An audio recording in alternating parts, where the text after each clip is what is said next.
What a difference a week makes. The Chicago Bears went from winless, listing, gonna lose every game, to suddenly some fans are talking themselves back into playoffs. The truth has to be somewhere in the middle, and Nick and I will talk about that, everything to do with this upcoming Bears-Vikings game, maybe a little bit of Packers Schadenfreude, and plenty more on this episode of Bear With Us.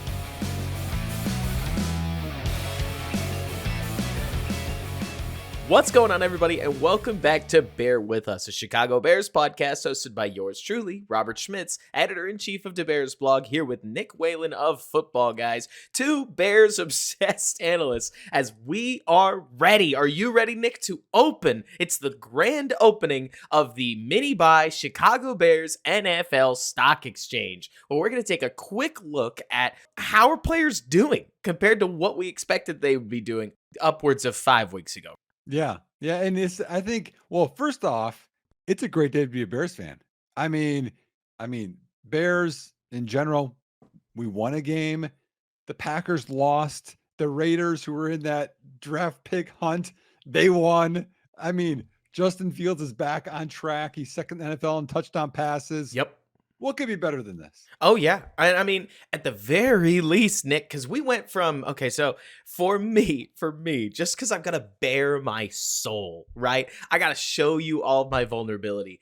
This year, all I wanted was a clear-cut answer. I wanted to either get a clear yes or a clear no. And we are back in the maybe zone. But the maybe zone is way more interesting football than than the no is. And as much as I would love the yes, we're not going to be there for at least a couple more weeks. But boy, oh boy, do the Bears have the opportunity to stack a couple weeks, because this Vikings team, they've got some players, but they're certainly down. I don't know. Would you describe Justin Jefferson as down 3 star players? Like, I mean, you could argue the best non-quarterback in the NFL. Yeah, like the best player. I mean, well, boy, that's a great discussion. Because nobody's ever going to pick an offensive tackle because they don't do enough, right? You get some of these edge rushers. Like, look at what Max Crosby did last night. Wide receivers are incredible. It is hard for them to take over a game by themselves without the quarterback balling, as we saw on last Thursday's game, right? And like, it's so funny talking about like maybe one of the best, because I think he might be one of the best, but impact, it's such a funky question. But you're totally right. Like, it's not to take away from your greater point that this is not just a huge loss doesn't describe.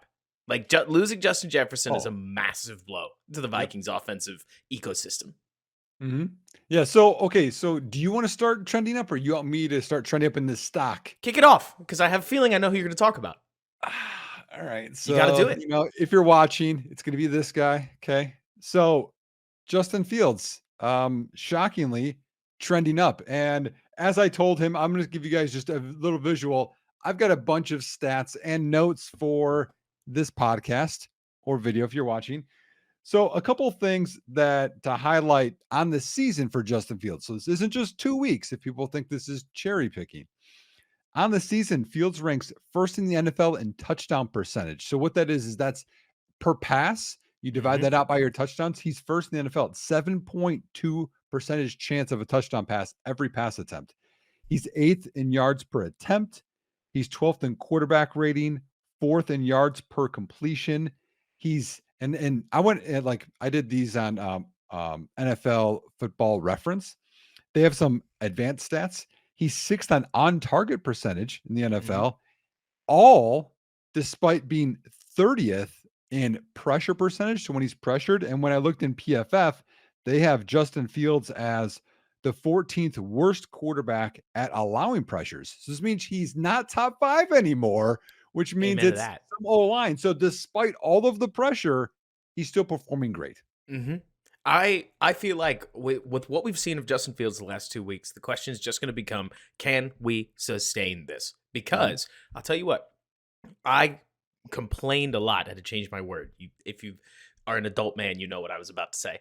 Complained a lot about all the asterisks involved with the performance against the Denver Broncos defense that is objectively horrible. And come to find out after the game that I vastly overvalued the Washington defense, who at the moment I think stands in 28th on EPA per play.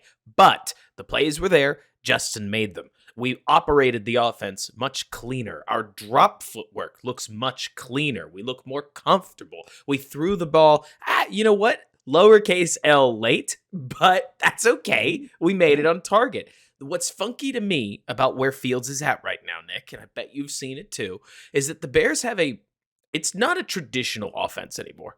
We have cut the field in half in many cases. We're making 1-2-man reads, and we are sending a lot of guys deep, which, hey, this accentuates what Fields is good at. And man, oh man, in Washington's case, did they let DJ Moore beat them? Because it's one thing when a receiver grinds out 95 yards and a touchdown, maybe 95 and 2 touchdowns, 230 yards and 3 scores. This guy smoked you. But hey, Fields did deliver the ball. And given where we started the season, you can't not list Justin Fields on the stock up section because we started it so low that we might not be all the way up yet, but we are clearly trending in the right direction. And what an interesting test he's got coming up against a Minnesota defense. I'll sneak in a little bit of preview here. That right now, Fields, I don't know where this changed because I was under the impression he was doing pretty well against the blitz, but recent statistics say that Fields has a just below 60 passer rating. I know passer rating, but forgive me, it's the stat that I found.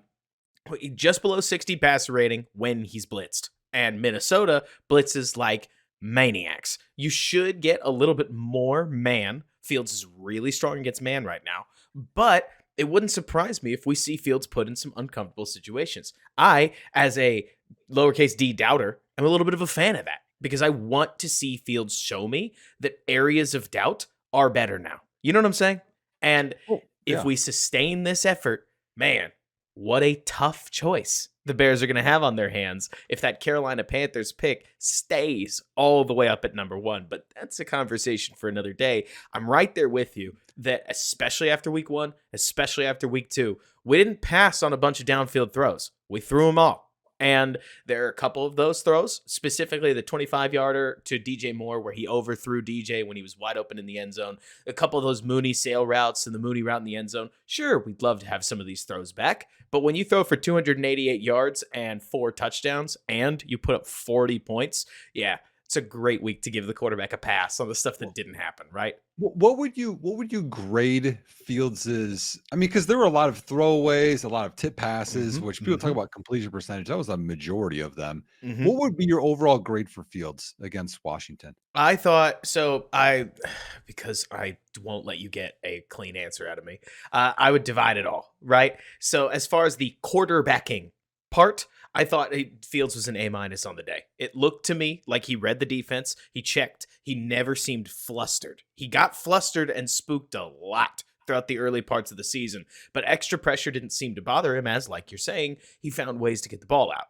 The throw accuracy. That sail route to Mooney, you're going to have a hard time convincing me that's not a touchdown.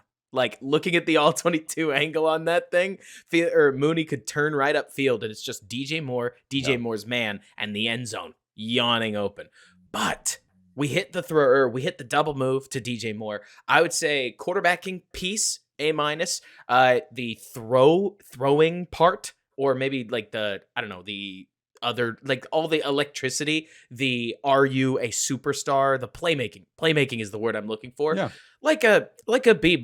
He didn't create he didn't create a ton like we've seen him do in the past, but a B-. You got to remember, we're not going off of Fangraphs or whatever other place. Like B- is well above a passing grade. It's just, I know there's more in there from him, but what about you? Yeah. So I would do it a little bit reverse actually. So I think in terms of, he missed on some throws. I'd probably give him like a B+ probably within there, although decisive. And even though is it maybe a lowercase, A in the JT O'Sullivan playbook, but also I think what was the word you used last podcast? Undisastering. Undisastering. I mean, like high snap, got out of what should have been a grounding, but got out of a sack, like just like that mess. Like there was no running back, so he ran over people. Like that stuff, I think gets a bonus, even though it's not the 70-yard runs he had before. He was a man on a mission.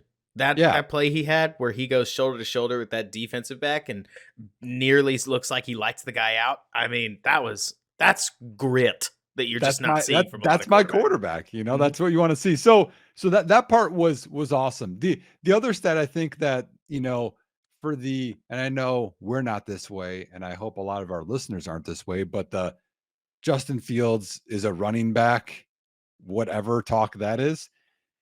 He's fourth in deep, so plus 20-yard passes grade for PFF. He's the fourth best graded quarterback in the NFL. So um, he can throw.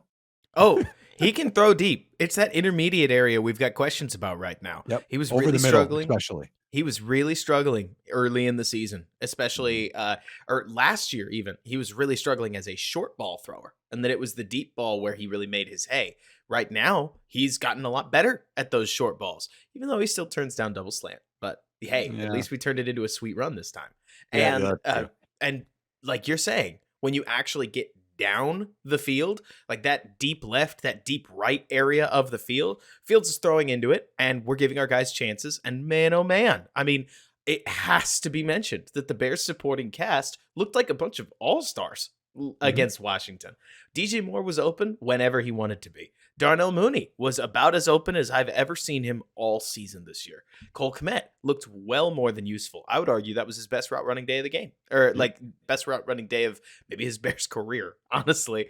Yeah. But within that, it's like you're saying that middle of the field, the intermediate sections, left and right. And I would love to see a couple more progression reads, but I got to be so plain. Everybody on the podcast.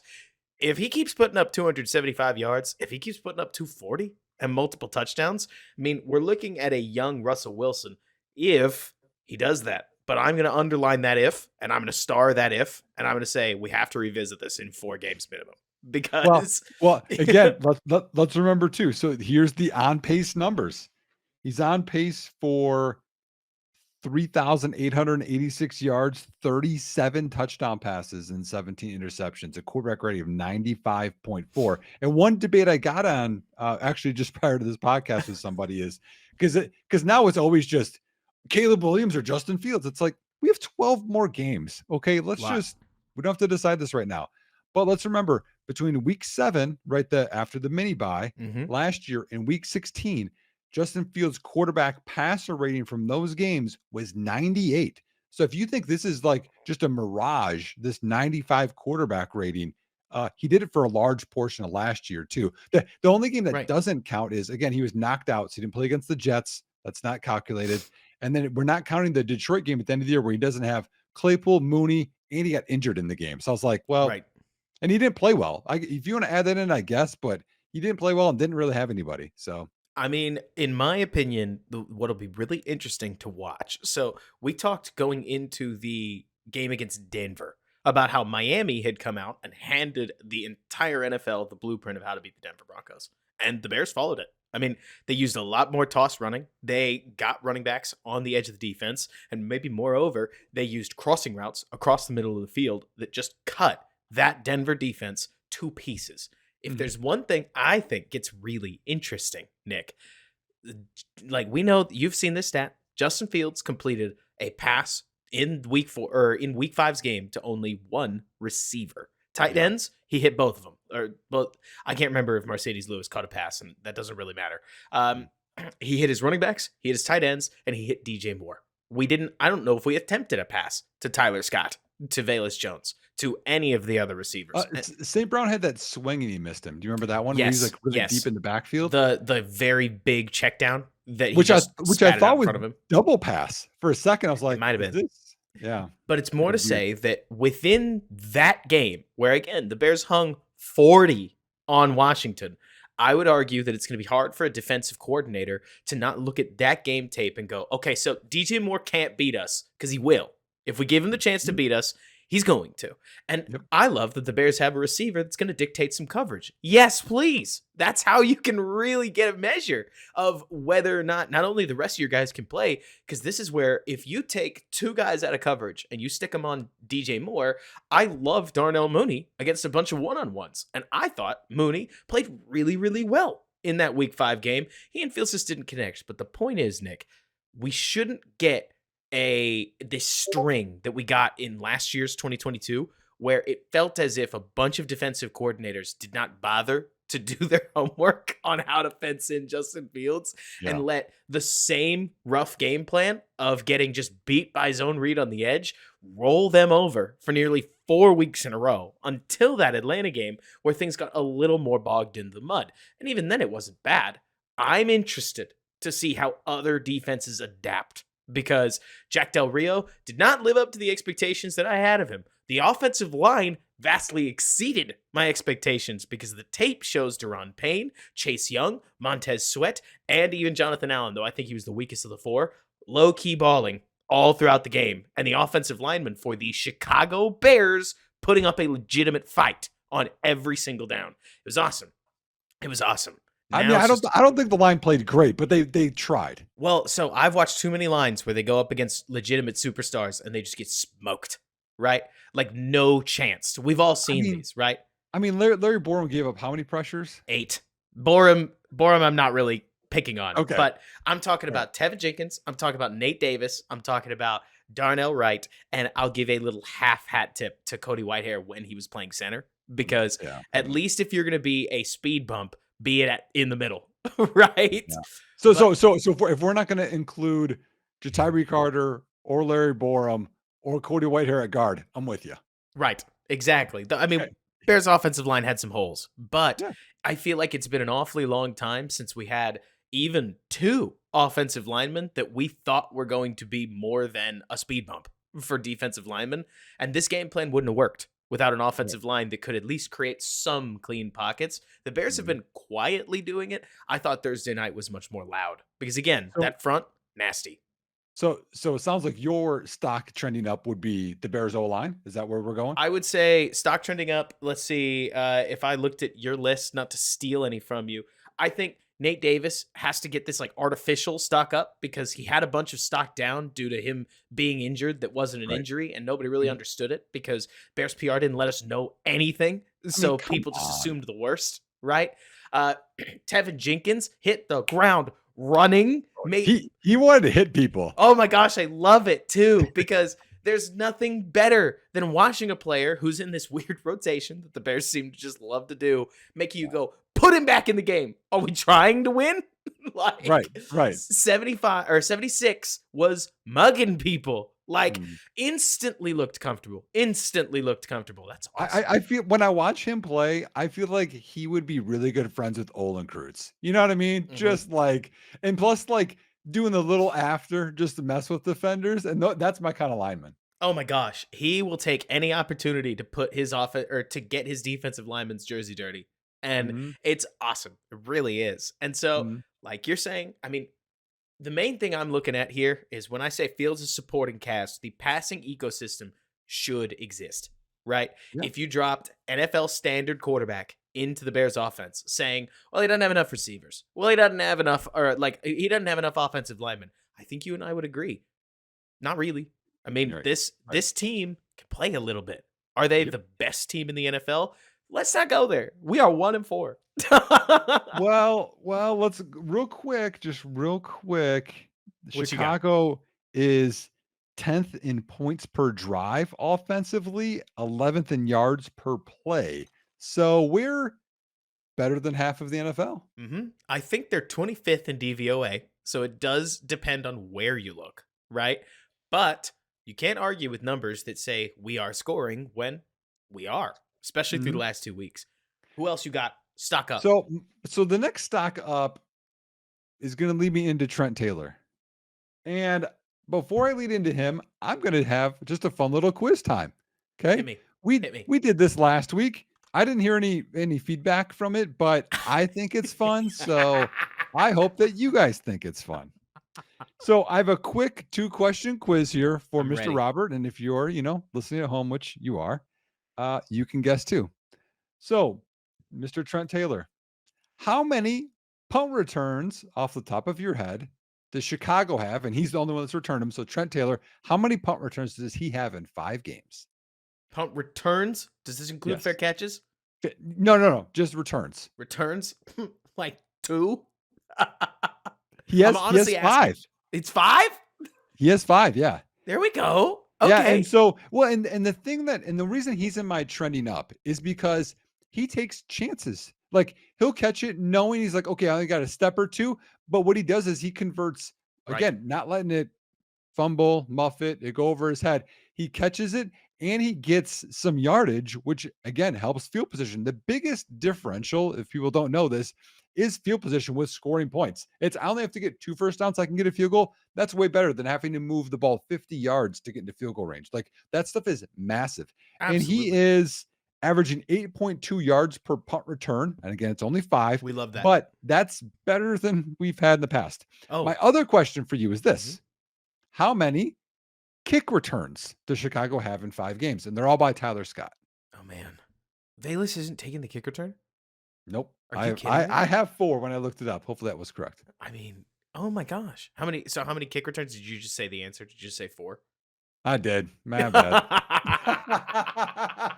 But that wouldn't surprise me. I was going to guess another low number because Yeah. despite the Bears defense getting scored on a lot, man, kickers ate their Wheaties. They're Well, pounding dude, that thing. that's one thing that's massive from like watching, Kevin Butler growing up, and then Robbie, but like remember like a 50-yarder was like super far. Like, man, I wonder Yes. if they're going to get there. And now they're like, yeah, 58, they got this. It's in his range. He I can push know maybe 60. It's like, what happened to kickers? I know Justin Tucker is the obvious kicking legend that will forever be remembered, but Yeah. for me, it was Matt Prater that started to turn things. If you remember Yeah. that name, Yeah. like Yeah. he started with what was it? Was it Detroit? No, it was Denver, and then he shifted to Detroit. And the guy was making these unthinkable at the time, unthinkable 55-yard kicks. Could even attempt them from beyond 60 and hit them. And it was Yeah. like, who is this guy?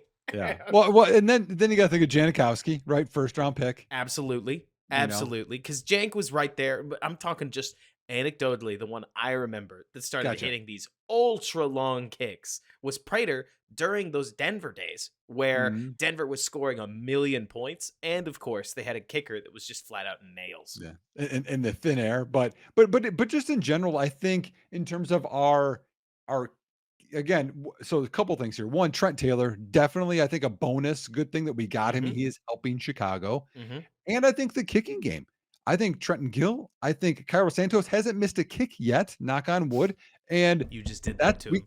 and we couldn't say that last year. We couldn't say that for extra points last year. Cairo No. Santos was missing those. So I think both of those are trending up right now. I know I was talking to somebody just today.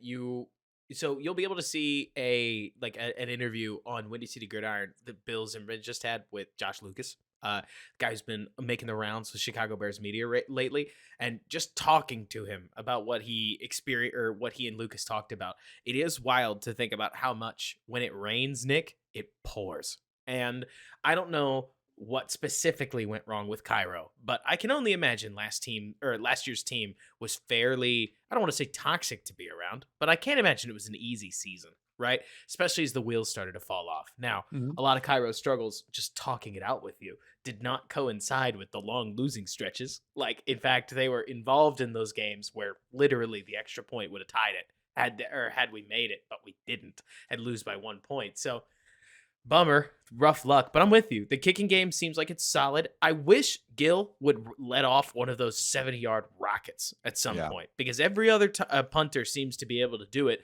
And here and there, I'd say once a game, I swear to you, Nick, it's like I look at the stats and I go, did we just punt it 35 yards from the 30? Like, are you kidding me? What happened?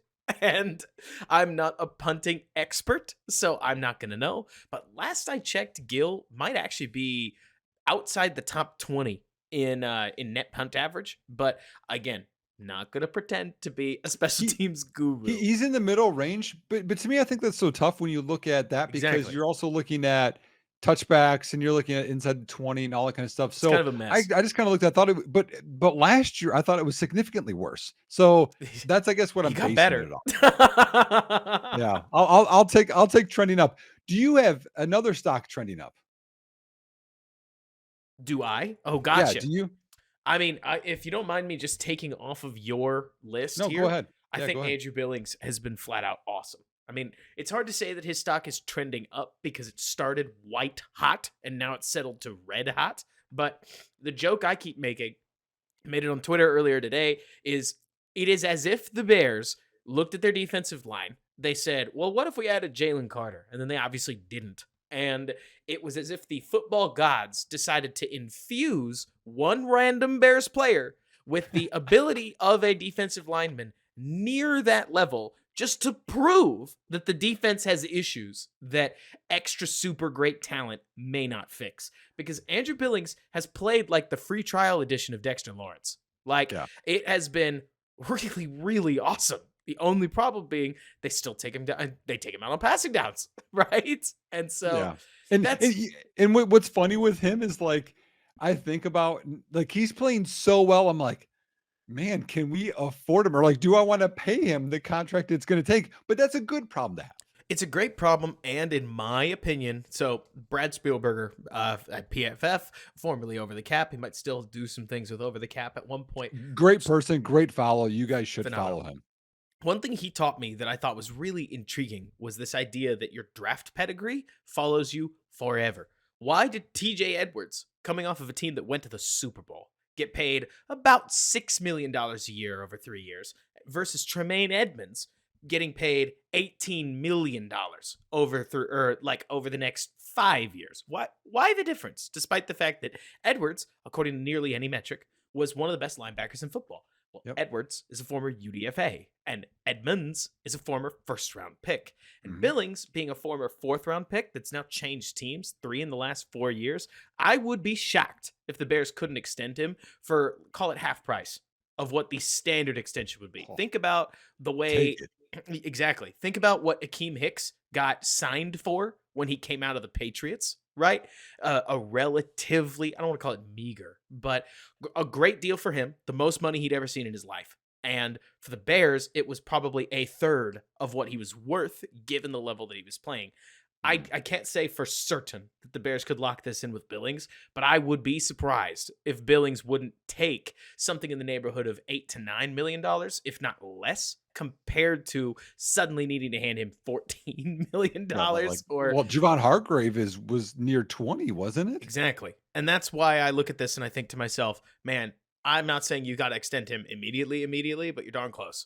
Because Yeah. against Washington, once again, he's one of the only defensive linemen that is making positive plays for the Chicago Bears, and it stands out. Well, and clutch plays too. It's third and short, and he stuffed the guy, causing fourth downs. Like, oh my gosh, I'm so happy we signed him. And it was one of those things too, Robert. When we signed him, I was like, looking at PFF because I know who Andrew Billings is, but I haven't watched his film from Right. the Raiders and wherever. And I'm like, oh, he was like the 18th best D tackle last year in PFF. Like 1 year deal for that's pretty cheap. That's nice. Like, so in my mind, I'm like, hopefully he plays like that. He's playing better, which is awesome. Way better.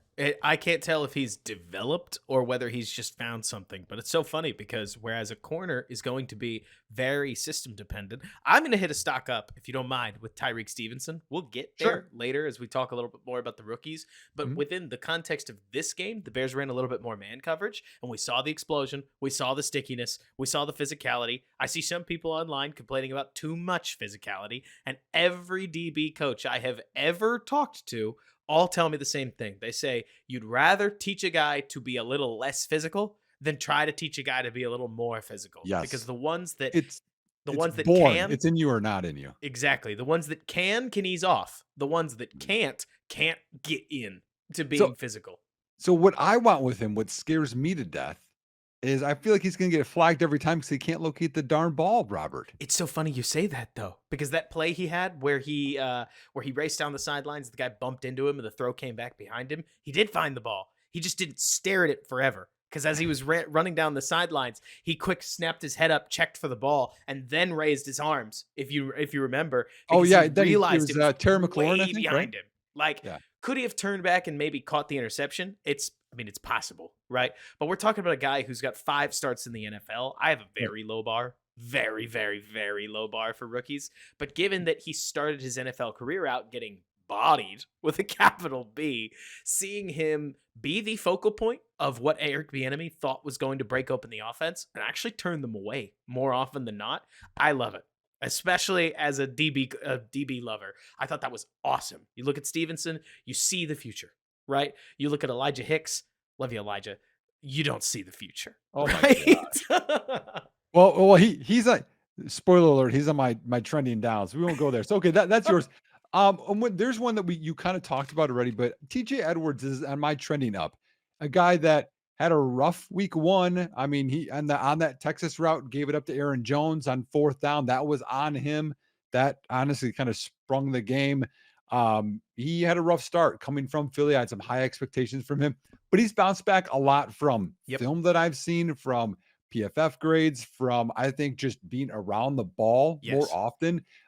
He's someone that right now I trust him and his stock is going up. So I'm very happy that he is a Chicago Bear. He's living up to that. And when I look at pillars for this defense, I think of Billings. I think right now of TJ Edwards. I mean, guys that have been playing. And I think of one other guy who's my next trending up guy, stock up, is DeMarcus Walker has been impressing me these last few weeks. Run defense.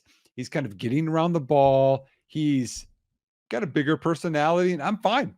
Bust that out whenever you make a play. But at least you're making plays and you're the free agent signing. Like a lot of these, some of this is, should I trust Ryan Poles or not? Because I look at last year, Lucas Patrick, who I'm not a fan of, Justin Jones. Like you can go down the list like, man, come on, Ryan Poles. But TJ Edwards, DeMarcus Walker, Andrew Billings, you can keep cataloging these in there when everyone wants to look at Chase Claypool. There's a lot of good decisions happening right now in Chicago. That's the thing. Like, let's talk about Walker, because I personally think he's one of the most interesting topics to talk about because he reflects the bigger picture very, very clearly, right? Is DeMarcus Walker an edge one? No. Is he an edge two? Probably not. What's he being paid? $7 million a year. What's Chase Young going to get on the open market? $25 million a year. Yeah. So you can see that just like your parents told you when you were growing up, Nick, you get what you pay for. Mhm. And the Bears just don't have some guys that aren't rotational linemen. Looking at you, Yannick. And so it's funny looking at Walker because he is, like you're talking about, him and Andrew Billings are some of the only real playmakers the Bears have. He is feisty. He's not getting credited with a lot of his pressures because he's not getting that close, right, to the quarterback. No. But when the quarterback releases the ball, he's very often the closest, right? Yeah. And if you could bring him in as a spark plug, just like Tennessee did, I bet you'd see even more production. So it's not that this guy can't play. It's that he's miscast, just like another rookie that we'll talk about later, wearing number 96. Well, a couple of them, honestly. But with Walker, I mean, we talked about this, I think, before the year started. He's an elephant end. So he's like a bigger D end that's there to stop the run. You can go in and play 3-tech and get some pass rush. So he's just like, for a long time, I thought, and again, this is going to be an interesting segue into another guy. I always thought Jay Cutler was very misunderstood because we're in a division with Aaron Rodgers. And everyone's like, oh, well, he's not like Aaron Rodgers. Nobody is. Right. But if you're like, hey, you know what? I want you to be around 10th to 15th best quarterback in the NFL. It's about where he's at. So like, if you lower the expectation bar for what DeMarcus Walker is, you'd be like, hey, I'm glad he's a Bear. Right. And the moment, to me, that you look at his contract, that to me is what guides expectations. And if you want to segue into it, I don't know if this is where you were leading. There is a Bear whose contract is massively outsizing his play on the field. And I don't think it's necessarily number 49's fault in Jermaine Edmonds, but holy smokes, we cannot tackle. It's been 5 weeks and I haven't talked about it. We're dying. We're dying out there in terms of tackling. Like there are probably 7, 8, 9 plays that Jermaine Edmonds could have made for no gain or less that we are flat missing the tackle. And if somebody's not there to clean it up, the guy goes out and gets 5, 6 up to upwards of 15 yards. And especially as a linebacker, that I think the most positive thing you could say about him is the entire scheme is so bad that what's he really going to do? Sometimes you have to make those plays because you are the highest paid player on the defense. Yes. I don't even think it's close, as a matter of fact. No. And that was one of my things is he's on my stock down. And I also just have in general, Bears just tackling. It's like stock down. I mean, I understand sometimes you're going to miss a tackle because of, how someone's going to cut, momentum, leverage, just odds. And we talked about this weeks ago with Justin Fields and that lacking confidence. I just feel like right now he lacks confidence. Tremaine Edmonds, I feel like he's so hesitating so much that he's getting in his own way. I would Yep. rather he just goes and just misses versus this Jaleel was it McLaughlin or McLean, whatever. Hmm. He just went right by him so many times because Right by him. Edmonds like, and that guy's quicker than you when he's gone. Like, just go and try. You're a huge man. You're Yep. huge. I mean, So I don't know how someone gets outside of that wingspan, to be honest with you. Just go after somebody because you know what? If you go all out and you make him cut back, TJ Edwards is probably going to be there. But if he goes around you, no one's going to help you. So yeah, he's definitely on my trend down. And again, 5-game sample size. We could talk about scheme, lots of things. But right now, he's kind of going back to this 2021 in prior form, which isn't what we were paid for. no. And I mean, it doesn't help anything that if I was going to describe the Bears scheme in a word, it's patient, and that's the most positive way I could say it, right? The Bears are slow to the ball all of the time. Yep. In theory, this helps you keep huge plays off the board. It has not worked out that way because it turns out that we don't quite have the talent, nor are a lot of the plays that the Bears are making popular good at all this rally tackling stuff. And it doesn't help anything. My favorite example of this, we could talk Tremaine Edmonds, we could talk Tyreek Stevenson. I want to use Joe Juwan Williams, the last DB that they picked up just before this game that actually got on the field. His stop start is the worst part of his game. So what do we do with our DBs? We drop them 10 yards off the line of scrimmage into cover 2, and we have them bolt out and rally tackle. And that is just not what these guys do well across the board. And so I tend to think that in a defensive day and age where you need to be early to the ball, because if you're not early, you're late. The Bears are intentionally building their defense to be late to the ball, and I don't think it's working, and it's harming nobody worse than it harms Jermaine Edmonds. Yep. Because I think in Buffalo, he played quick to the ball a lot. He had the green light to play instinctive. Right now, you Mhm. can see it with everybody from Stroman to Blackman to we saw a little bit of this with Kyler Gordon. Like the nickel corner, whoever's playing the nickel, you can tell when they've got the flat and they can trigger on the running back that they aren't triggering on the running back immediately because that would be destroying the zone integrity, right? Yep. Because you Yep. wouldn't be in your spot anymore. You'd Yep. be down the Yep. field triggering the running back. In Mhm. theory, you could get faked that way. So you'll see them almost trigger and then catch themselves and pull back because they're not allowed to go do that yet. Right. Right. I mean, in Edmonds' case, he looks like a robot sometimes, doesn't he? Yes, he looks like he's thinking. Edwards, to flip it a little bit, Edwards, because his UDFA doesn't have the athletic talents that Edmonds does, and that means that if he's not immediately in place, he's out of place.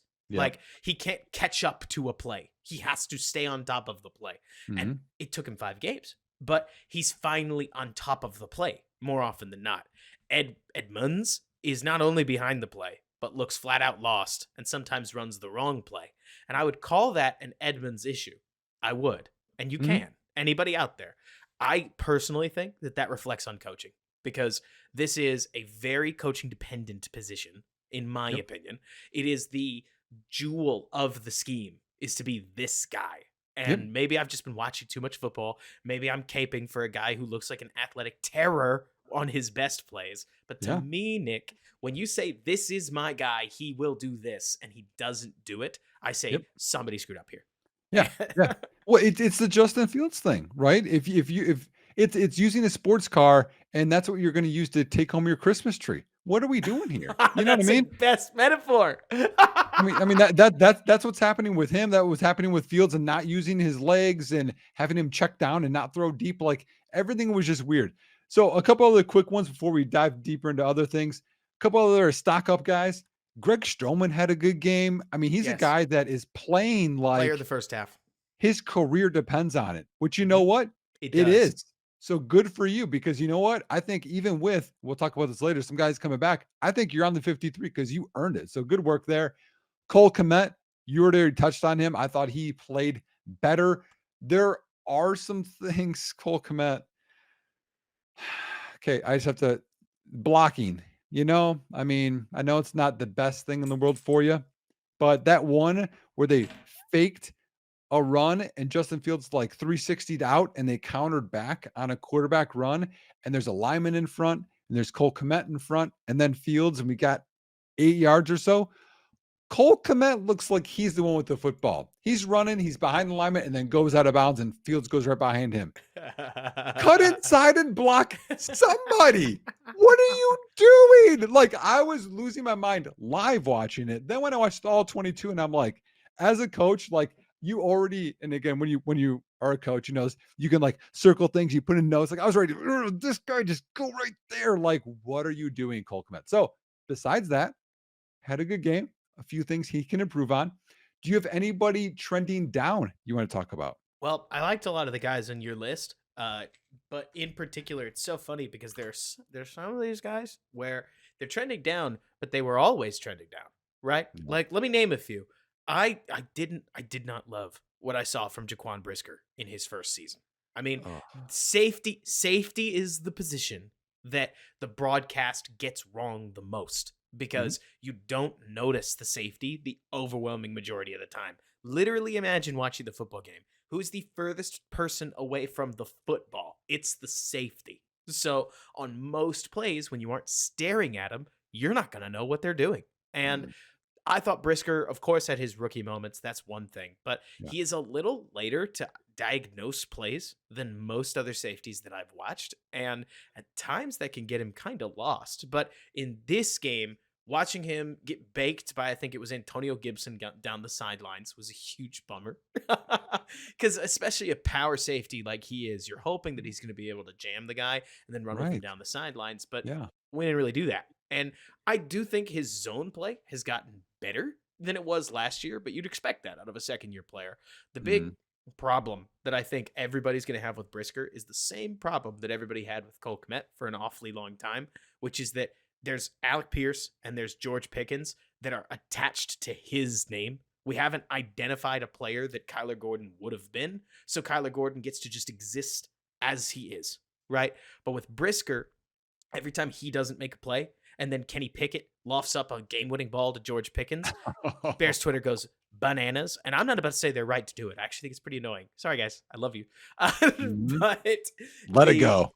but it is frustrating for Brisker because I think you'd agree with me. When you take a safety in the top 50, they need to be an impact player. They And do. right now, Brisker looks close. If you asked me, without knowing draft position, who was better, number 27 or number 9? Number 27 was better. Oh, yeah. And Yep.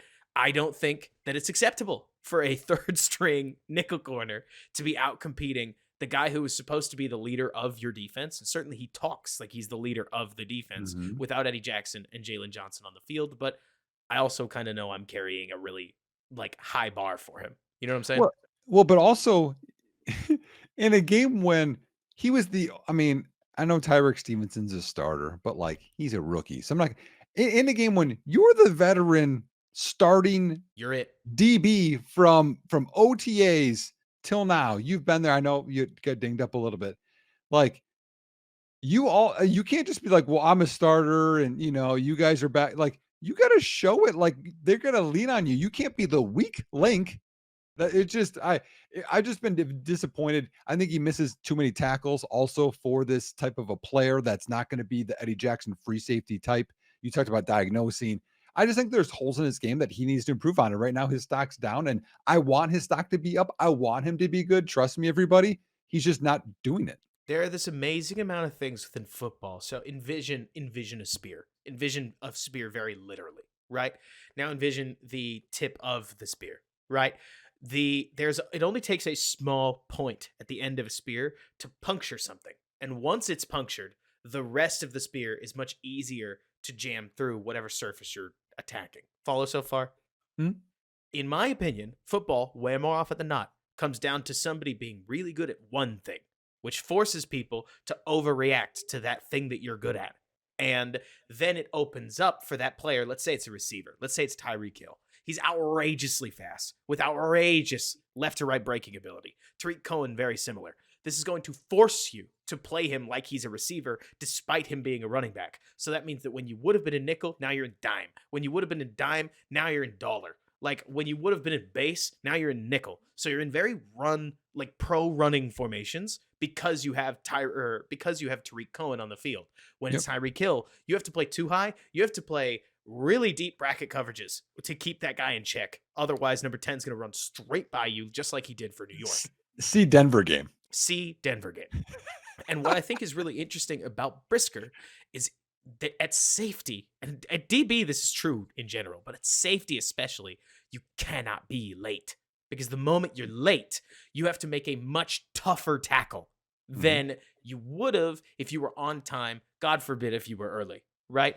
One of the things that Eddie Jackson cleaned up like crazy last year is that he got downhill and was in place. He was there on time for rushers that burst through holes. So plays that would have been potential touchdowns for later safeties, Nick, became 12-yard chunks, right?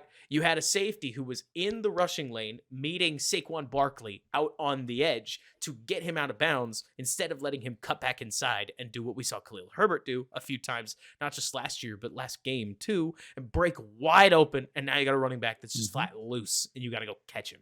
Brisker is making things really hard on himself. He is. Because You know, it's interesting. So me as coaching, I know I've talked a lot about, quarterbacking and offense, but I've also coached DBs.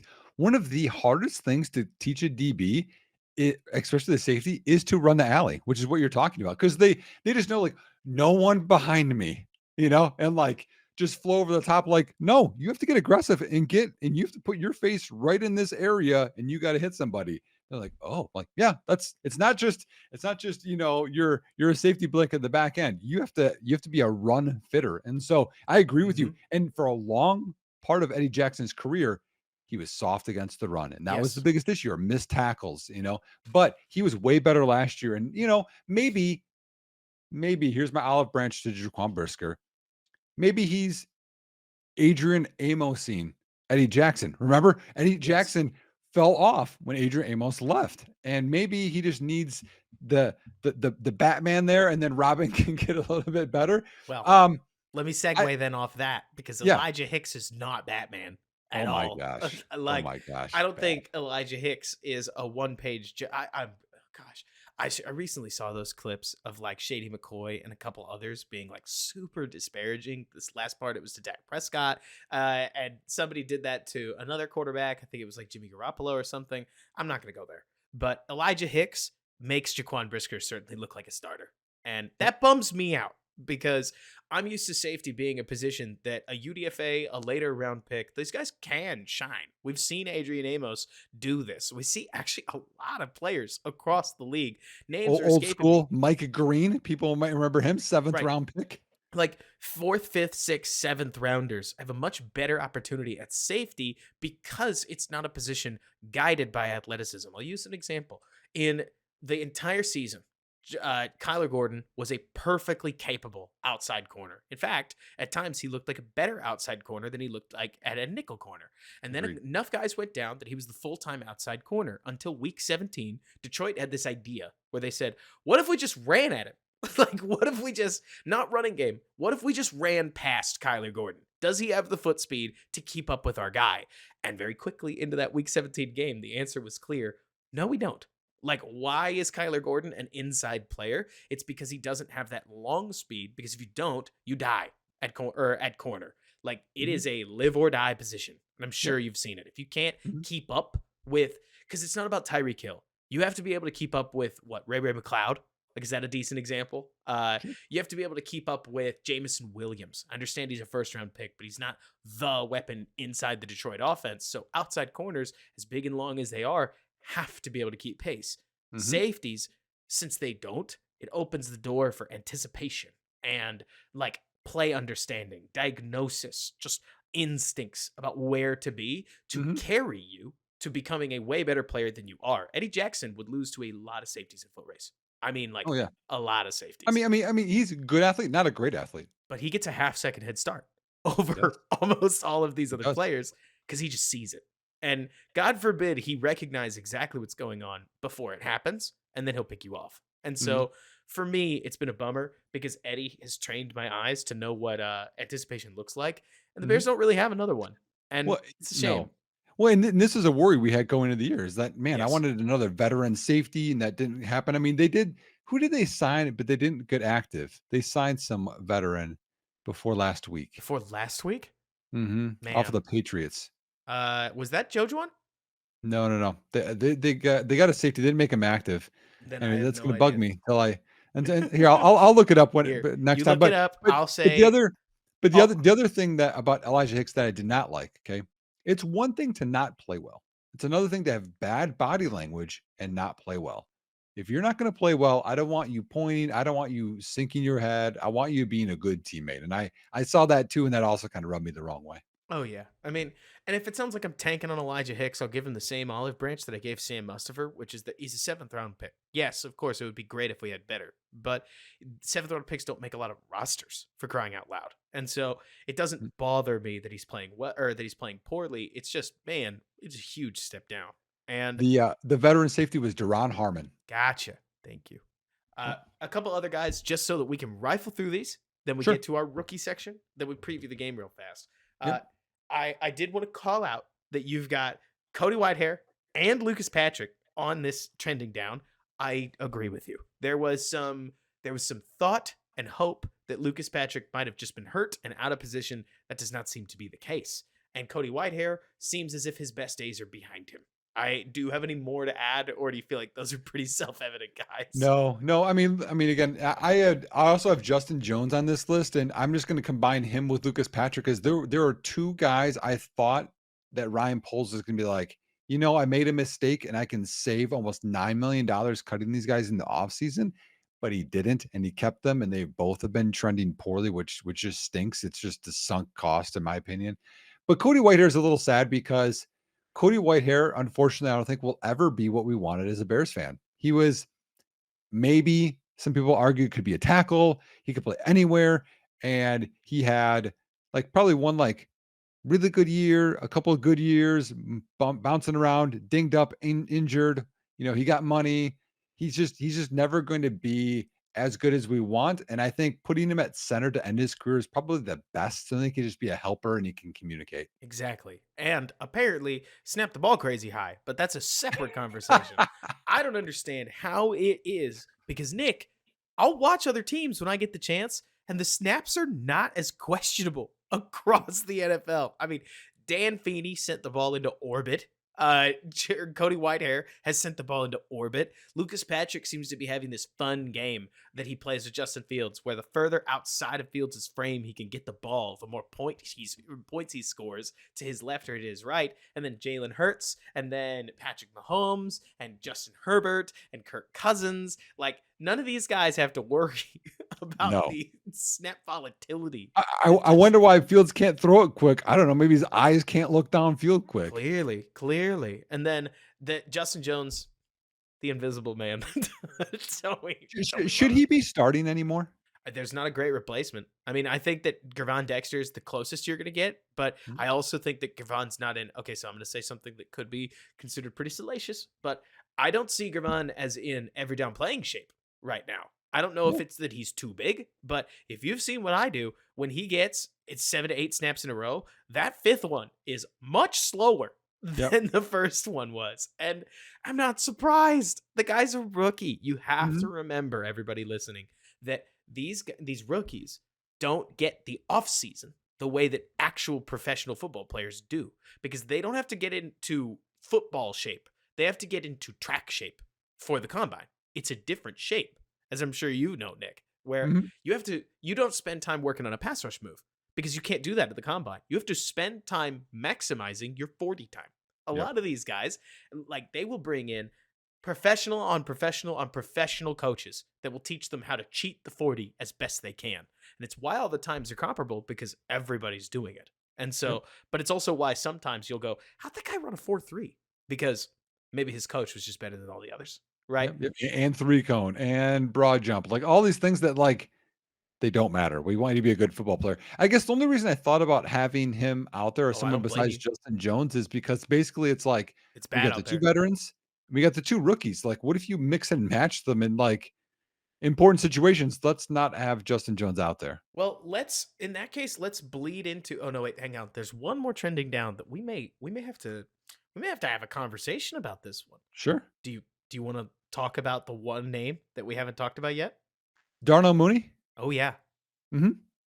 Yeah. So I expected more out of Darnell Mooney this year, especially with the rapport I thought he had with Justin Fields. And I'm not sure what's going on, but something's going on. And Mooney's not one where he doesn't put effort in, but in my opinion, he's just not living up to what I had for him. Not that I think he's a bad player, but he should not have tried to high point that first ball, right? Right. Justin Fields missed him on that other deep cross. I think you called it a sail. I thought it was a deep cross. I can't remember.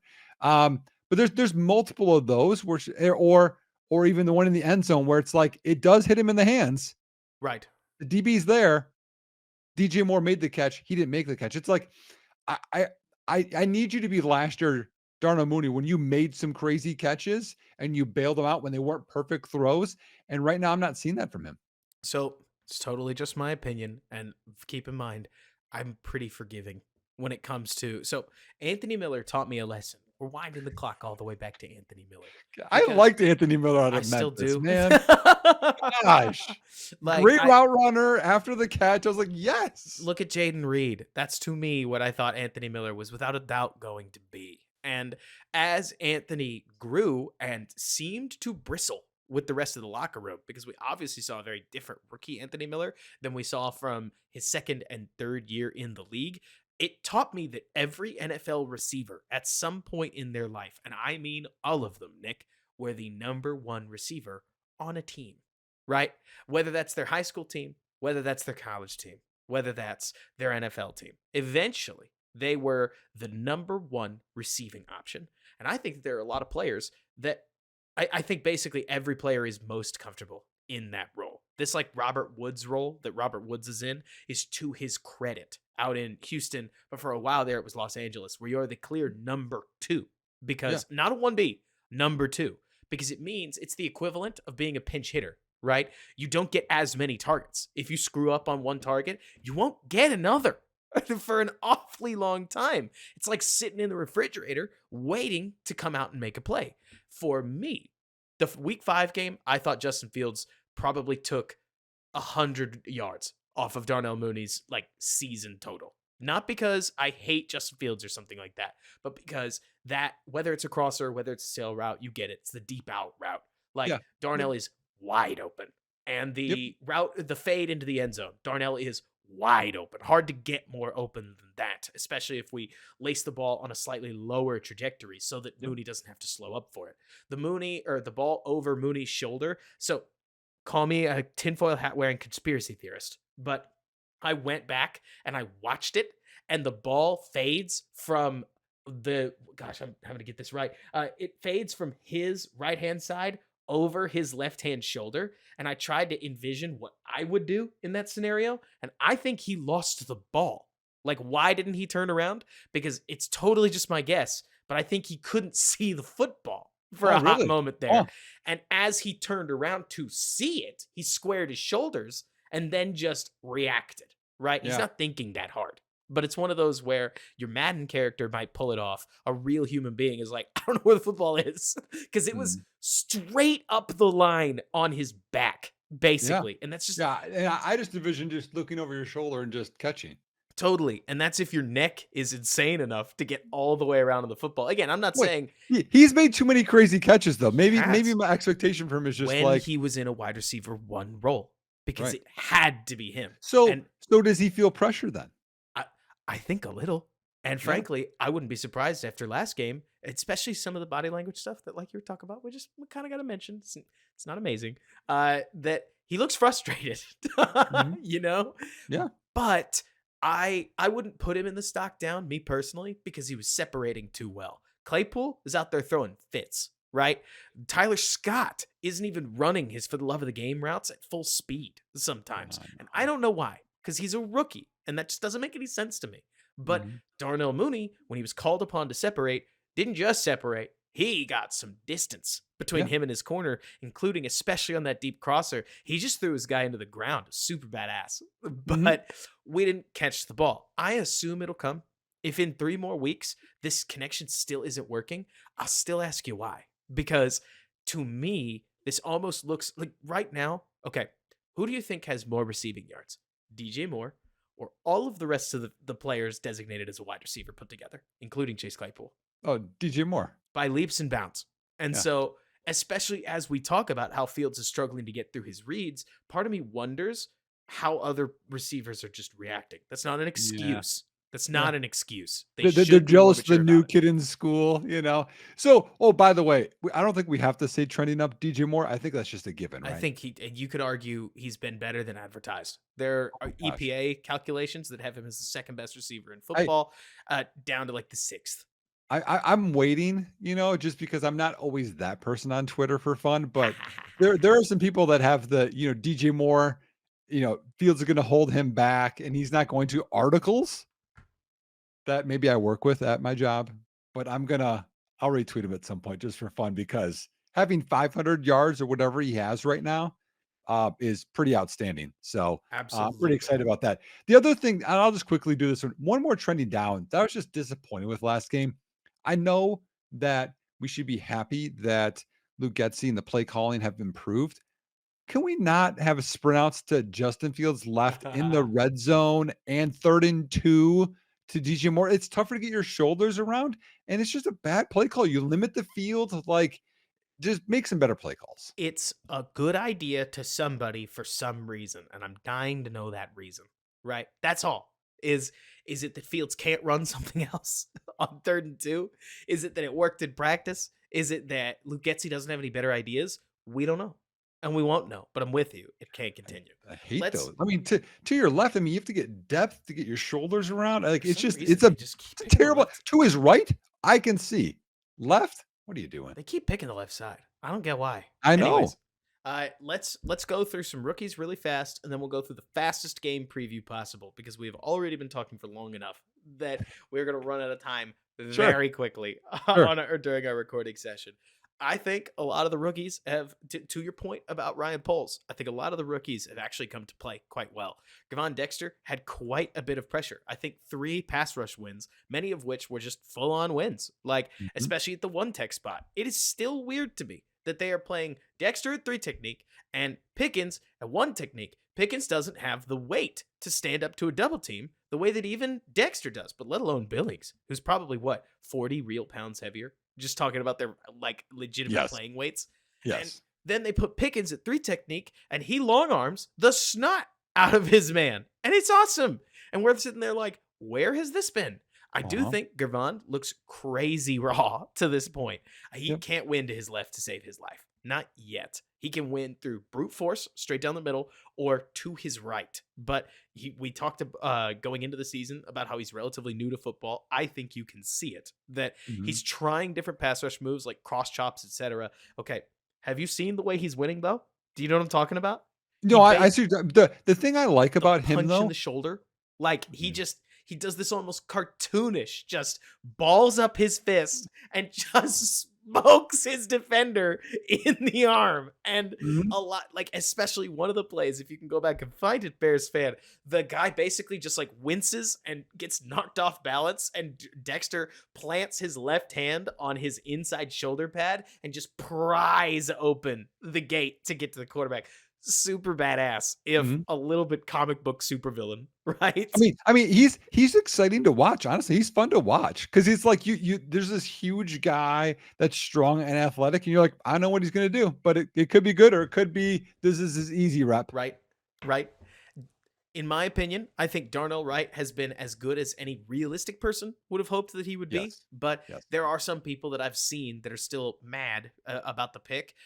And I do get it. I promise I get it because Jalen Carter has been just unbelievable. But to me, there's way more value on this Bears team in getting a better answer about what Justin Fields is or isn't. And Yes. Darnell Wright has, without a doubt, been the most capable offensive lineman, counting all 5 games, like What? scaling them.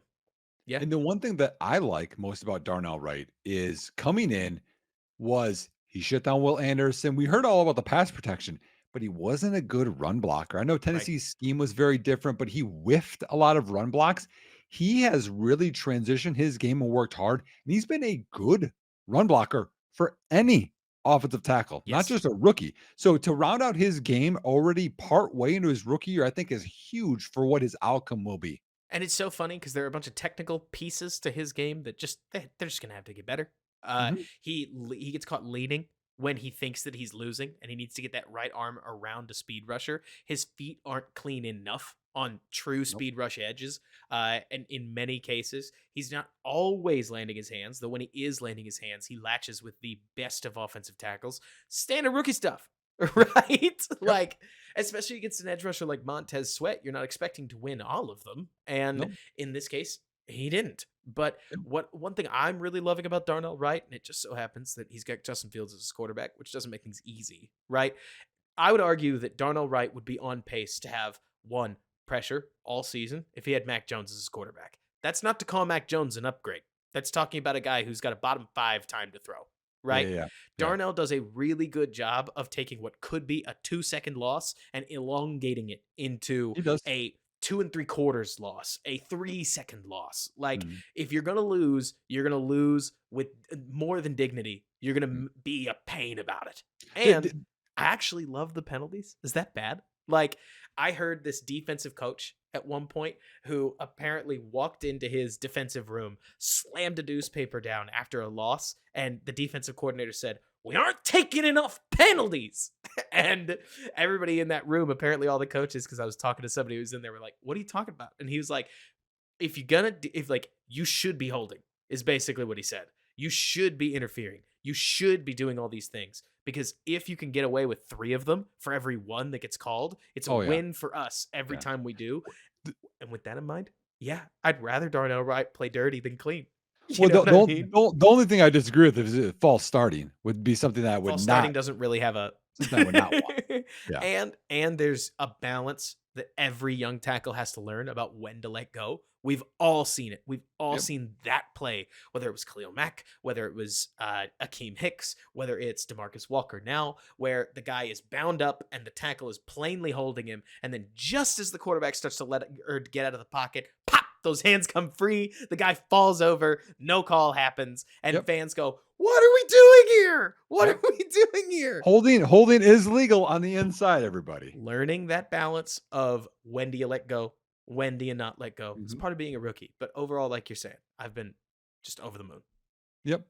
So I mean, the other rookies, I don't think we have to touch a lot on. 'Cause you talked about Tyreek Stevenson already. Smith is the Um, only one I want to talk about. yeah, go ahead. If you want to do Smith, now the injuries done. I feel like Smith, there's a hype train running away from the station, and it will fall back to earth because Smith, I think, is begging the question on how fast he plays. Right? He played with an awfully soft top in this last game, and it Mhm. got him burned on more than one occasion where somebody stemming up to him and then breaking inside would have 5 yards of separation sometimes Or a touchdown on that slant. or a touchdown on that slant. And it's like, we can be more aggressive. Now, he's a rookie. He's starting his, what, third game, playing in his third game, starting in his second, I think. So he gets all of the grace, and I don't really care. But it's when I start hearing people go, "Well, Smith's better than Stevenson." I'm like, let's hold on a second here because Smith looked to me, I don't know what you saw, Nick, like a player that the offensive coordinator forgot to account for,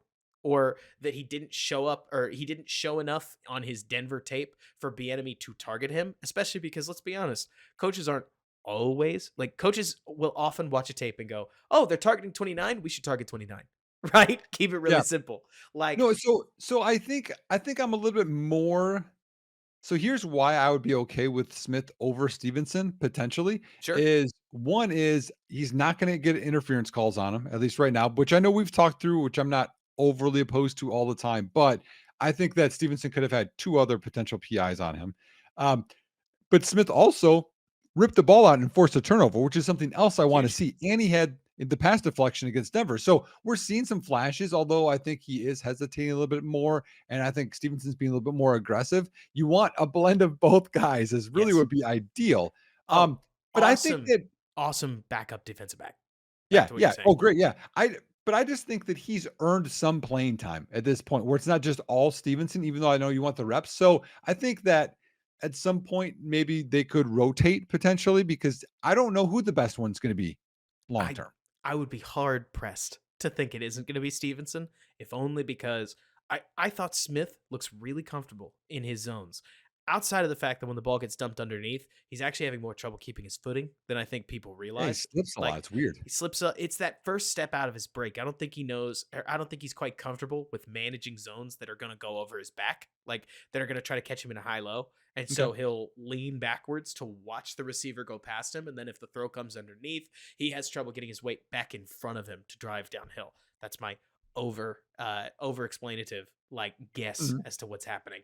But with Stevenson, what I really like is just that it's that long speed. Like multiple plays, they tried to send somebody well deep on Stevenson, and he ended up just striding with him. That play he had breaking up the pass with 83 was outstanding because Hal put the ball exactly where he needed to.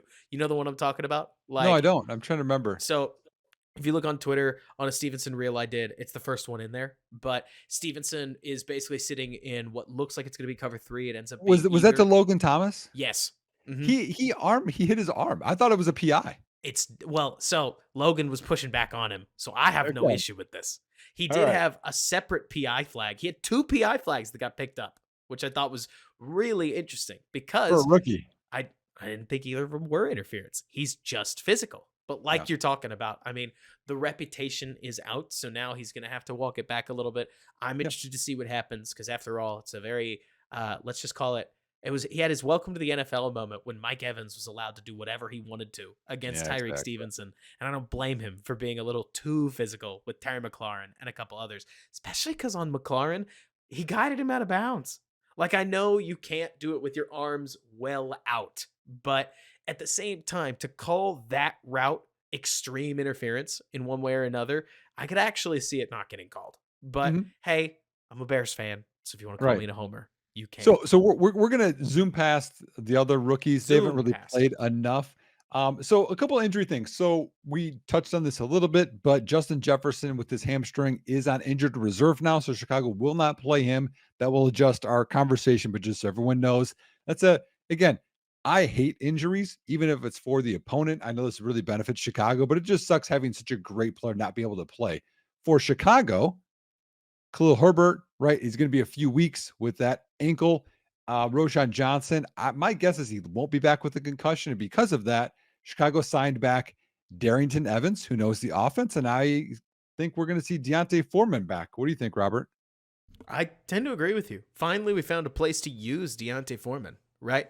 Because Roshan's got to figure out how to negate contact at the top of those huge hits. The collisions are awesome, but you Right. can't do that forever. Turns out NFL safeties can hit too, Yep. right?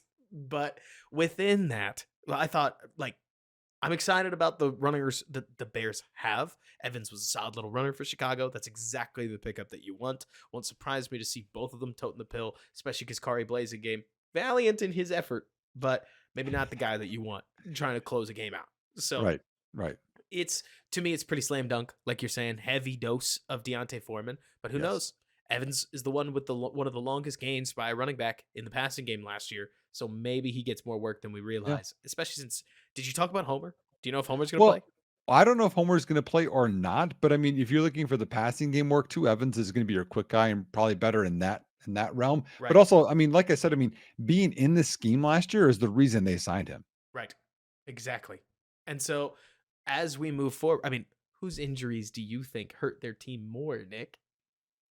Well, the other thing too is that so I have another Viking injury, but we have to talk about Eddie Jackson's already said he's going to be back. He's coming back. Jalen Johnson already said he's going to be back. Kyler Gordon is off his cast. I don't know if he's for sure going to play, but it looks like he's leaning that way. That is massive Massive. because at least we could maybe see what the design of this defense is when you're not missing three-fourths of your starters in the secondary. Right. And I mean, I'll be a little surprised if things change. If only because they were doing a lot of this same stuff against Green Bay. Maybe that's a week one thing, right? And that they planned to iterate. But within this game, we did see a lot more mug fronts. We saw a lot more blitzing. I don't have the exact like the exact percentages in front of me, but we sent 5 and 6 men way more often than I Yep. thought Matt Eberflus was capable of calling, and that's to his credit. You have to do that with a defense like Mhm. this. But I'm really interested to see how these DBs play coming Yes. off of injury, if only because they could have massive impacts on a game like this. But for all I know, This is still the same defense that with Eddie Jackson, with Jalen Johnson, was one of the worst third and long defenses in football. So while I love those players, Nick, I really want to see the scheme prove I that they know. are something that they aren't. I'm with you. I mean, Jalen Johnson was playing like a top 10 corner, which helps. The other injury I want to talk about is from Minnesota side is Garrett Bradbury. Hmm. Played really well last year as a center. After kind of a struggle early in his career, he hurt his back early in the season, came back last week, then re-injured his back. My guess is he won't be back for this ball game, but they have a guy named Schlottman who is filled in. He is PFF's 13th ranked center out of 37. Good So for you, man. hey, they just plug someone in there. That's one thing, real quick to talk about. Their team, their O line is so he's 13th center, right? Limited snaps, but still doing well. Ingram, 18th best guard, Cleveland 10th best guard, O'Neal 6th best tackle, Darisaw 4th best tackle. That line is elite. They are balling. They are balling. And I mean, I was Man. about to say, do you have anything you want to do before we get into, let's go defense, Bears defense, Vikings offense to kick off the preview? Sure. Yeah, I'll just do some quick stats Hit me just with to it. let kind of people know. So Vikings offense ranks fourth in yards per play, 5.9. They are 16th in sack percentage allowed, 13th in points per drive. Kind of interesting, as bad as the running backs are, they're 15th in yards per carry, Okay. um, 20th in third down percentage converted, which I thought I was surprised with Kirk Cousins and Justin Jefferson. 22nd in red zone percentages turned into touchdowns, which also is down more than I thought. But this is kind of the biggest one. They are 32nd in the NFL in drives that end in a turnover. Yep. They are last in the I NFL. knew you were about to say that because I was about to say, like, the semantic preview is that this is a really sweet passing game. Like, from in terms of how it's designed, it's your Mhm.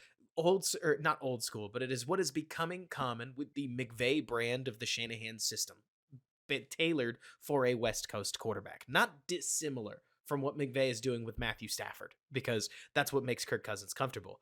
And their Achilles heel has been that they will just turn the ball over in the red zone like they want to, as if they're trying to. I mean, we had two huge, crippling red zone turnovers against, I guess, what was it? Oh, it was just the other week. It was Carolina. Then obviously we've heard about the awful stuff that Alexander Madison is enduring because he keeps fumbling in the red zone. Yep. Like it's so funny watching this because your old school preview becomes, well, they lose Justin Jefferson. This entire offense runs through number 8, Kirk Cousins. Kirk Cousins is what I would consider one of the worst on paper matchups quarterback wise for a defense like the one the Bears run. Now, Mhm.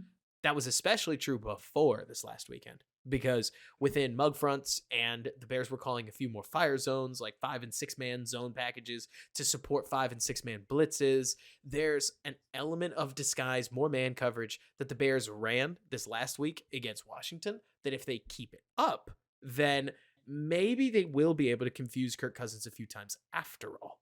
But if they don't, Kirk is a scary type of quarterback. Like you're take the snap, distribute the ball, and like grind out whatever yards we can. Don't take the cheese unless the cheese is offered Yep. style quarterback that should fluster a Bears defense that doesn't have the dudes, like you're saying, to rush the passer against what is a surprisingly good Vikings offensive line. Yeah. And they're better at pass blocking than they are at run blocking. Yep. If Sam Howell showed me anything, I don't know if you saw this, but playing a quarterback that has a propensity to hold on to the ball is a disaster. Or, well, it's sorry, I said that exactly backwards. Playing a quarterback that has a propensity to hold on to the football gives the Bears defensive line a shot at making a play.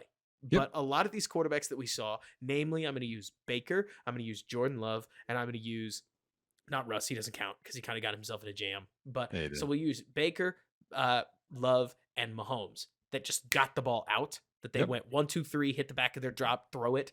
They don't have a They chance. they tore the Bears up, Yep. and it's awesome that the Bears have their sweet DBs back. They could really use them, Yep. but I am dying to know. This almost feels like a Matt Eberflus on trial game to me. What do you think?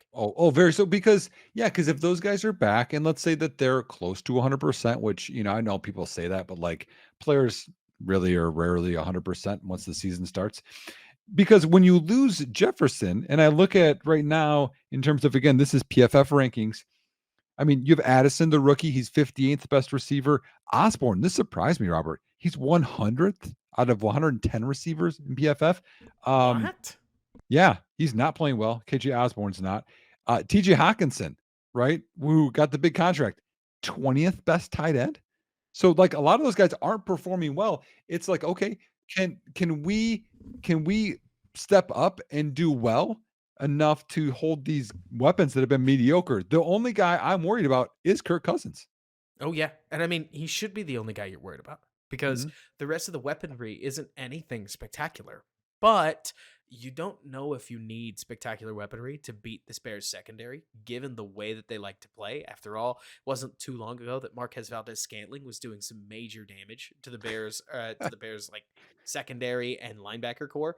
But we'll Mhm. see. I mean, we've been plenty wrong before. Doesn't help anything that the Vikings have had a pretty tough schedule. Like, I'm not trying to sit here and make excuses for them, but they have not played the soft schedule that I think some other teams, I'm looking at you, Atlanta, have gotten to start off their NFL journey with. But all the same, losing Justin Jefferson, massive blow to them. I don't know what they're going to do, but it will, like, I would argue, once again, we say this almost every week. The most important matchup is on the other side of the ball, isn't it? Oh Because yeah, Kirk Cousins will probably get his. So let's talk about the Bears offense versus the sure. Vikings defense. What do you see?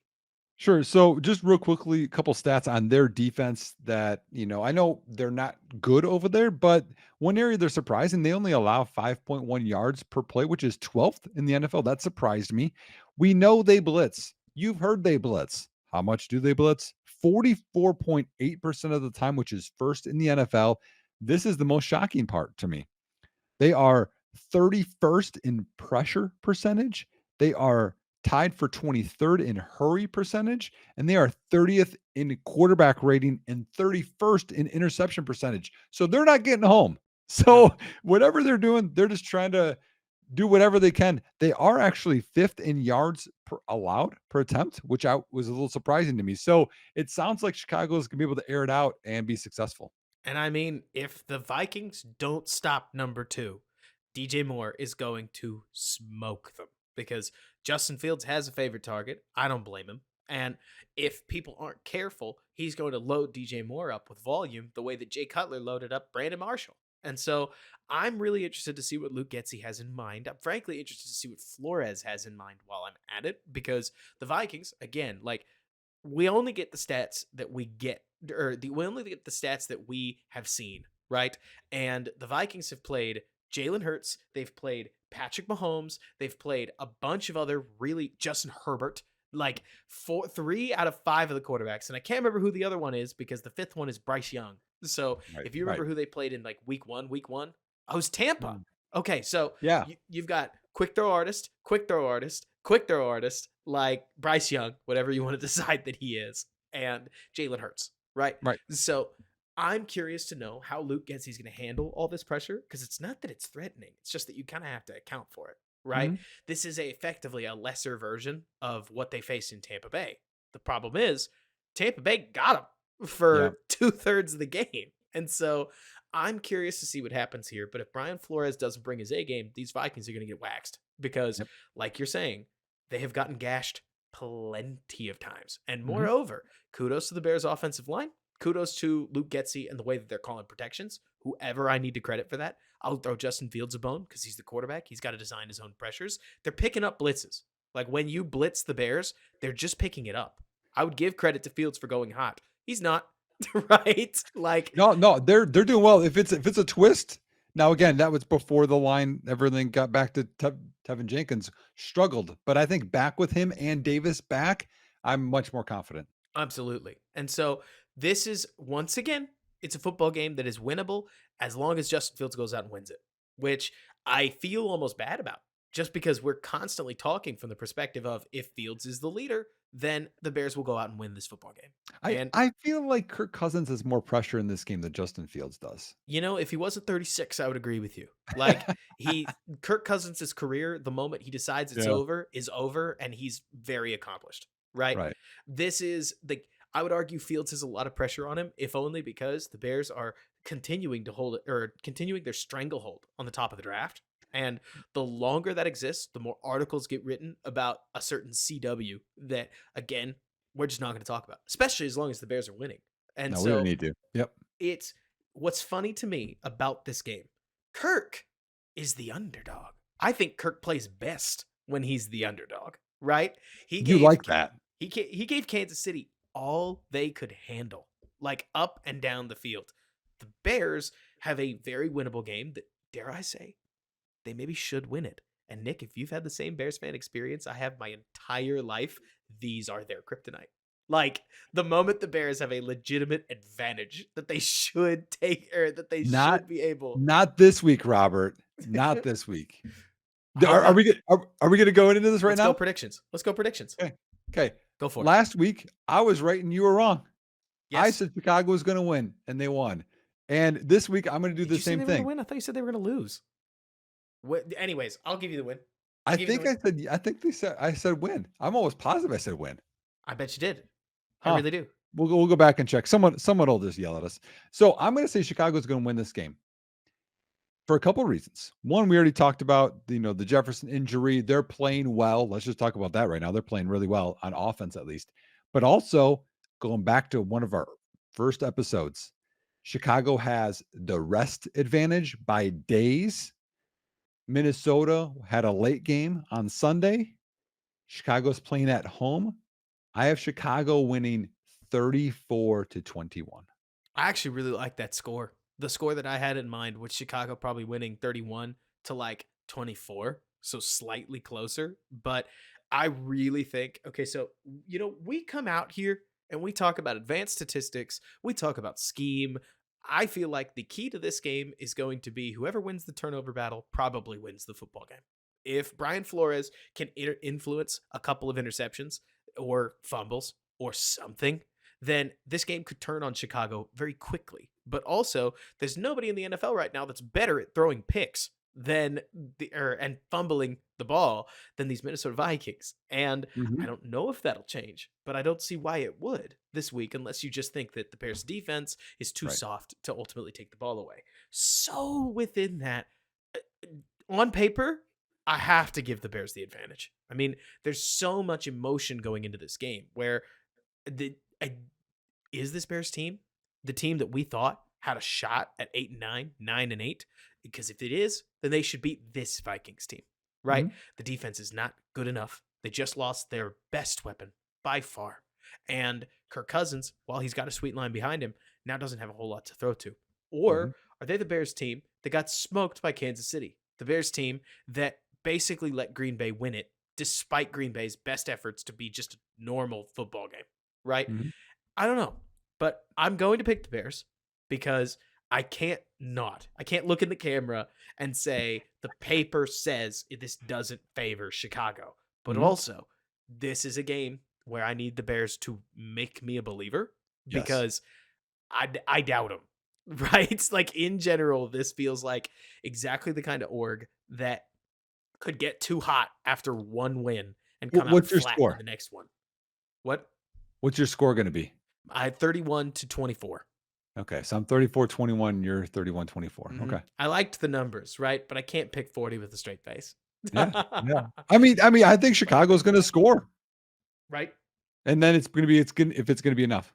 It's gonna be that question. But either way, Nick, where can folks find you online? Because we got to close this thing up. Yeah. At _ Nick Whalen on Twitter. I'm putting a lot more stuff on there lately, so just find me there. We'll chat about the Bears. Awesome. You can find my writing on Bears blog every day. My Twitter is Robert K. Schmitz right here on YouTube or wherever you get your podcasts. Rate the show, but I got to get out of here. So until next time, bear down and thank you so much for bearing with us.